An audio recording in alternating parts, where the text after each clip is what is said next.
Good morning, everyone. Welcome to the Wellness Homesteader. My name is Kim. I'm glad you decided to join us today.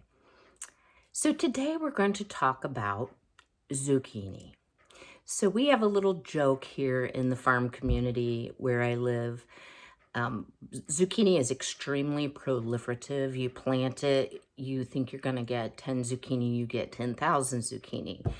So there's been some pranking of what they call knock and drop. So you knock on the door, drop a whole bunch of ginormous zucchini and run, because we don't like to waste food as farm girls. But there does come a point in time you're like, what do I do with all this zucchini? And I've eaten so much of it. And zucchini is very, very good for you. Very easy to grow. If you all are thinking about starting a garden, when we talk more about gardening, that's a great place to start. But they take up a lot of room. They grow quickly. And if you overlook a zucchini for a couple days, a small zucchini can turn into like a 5-foot zucchini. So I had several zucchini that I needed to get used up.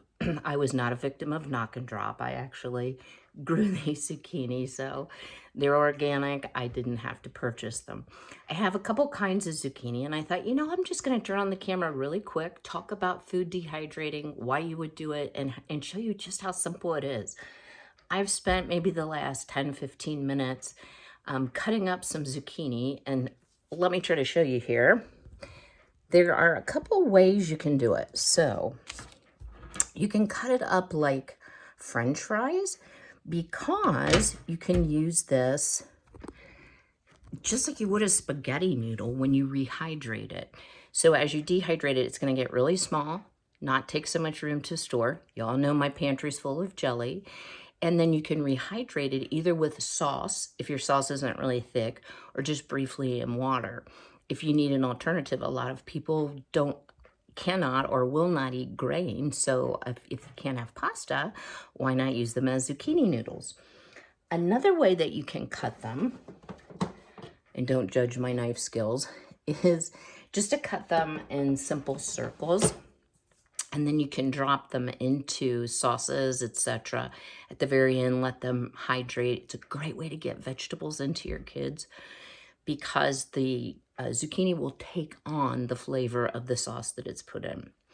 One of my favorite ways to use zucchini, and I saved, and please don't judge my knife skills, I saved a stack of green zucchini, is to use it just as if you were layering noodles for lasagna.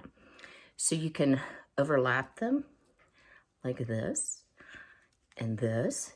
And as long as your sauce is not too thin, you can use them straight up dehydrated.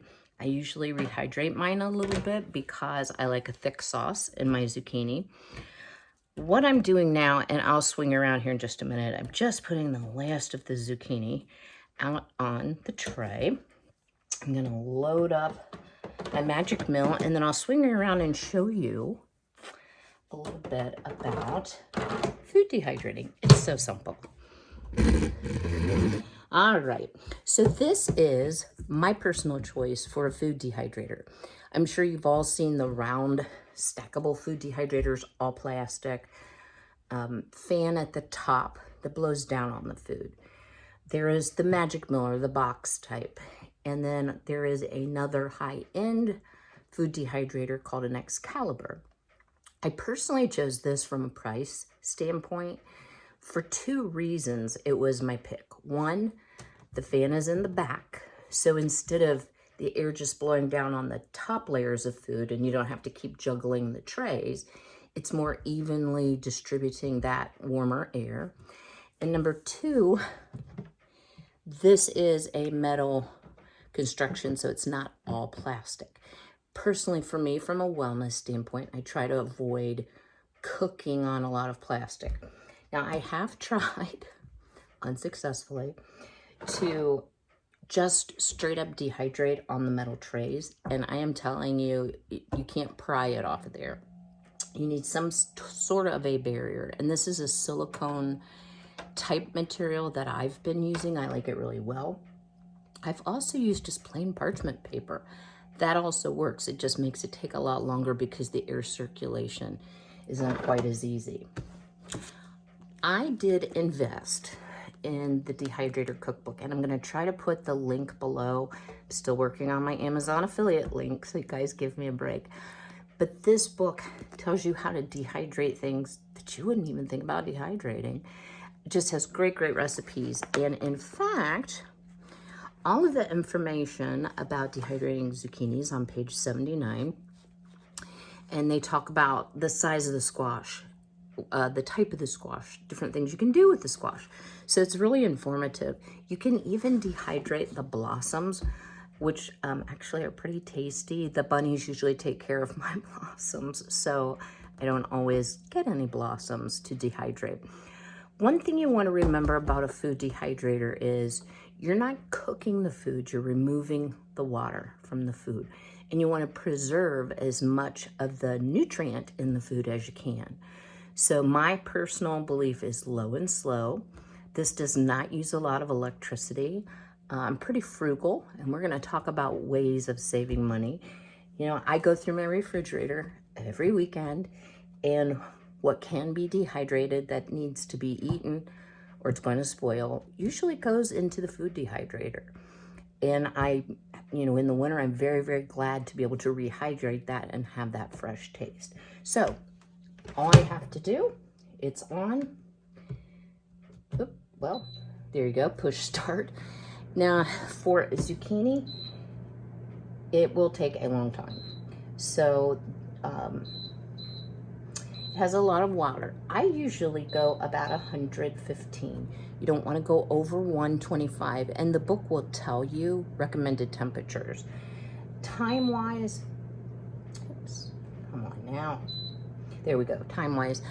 This automatically defaults to 10 hours. I pushed the wrong button, so it says 9:30. I'm just gonna let it go. This will probably take about 14 hours to be completely dry because I cut quite a bit of the zucchini thick enough so that I could use it for noodles. So, one final thing. Why would you not just go to the store and buy dehydrated vegetables or fruit? So I took a minute, kind of went through because I do dehydrate a lot.